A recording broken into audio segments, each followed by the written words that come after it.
Using Microsoft Excel and a simple formula, you can see all the font characters available to you on your system. And here's how to do that.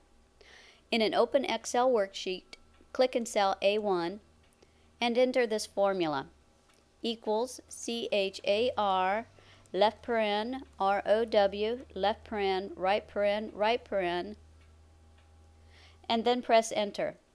You should now fill down this formula all the way to cell A255. I've already done that over here in column B.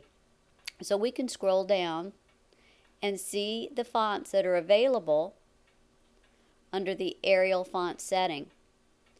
Now to choose a different font, all I have to do is select the column by clicking on the column heading and then come over to the font box and choose a different font. You can see how these fonts have changed now. You can continue to do that to look at different font settings while the column is selected. Let's look at wingdings, for example. Here you can see the wingdings that are available to you. For more details on this process and to learn how to use the numeric keypad and the Alt key as a shortcut to recreate a character in another cell, please see the steps below.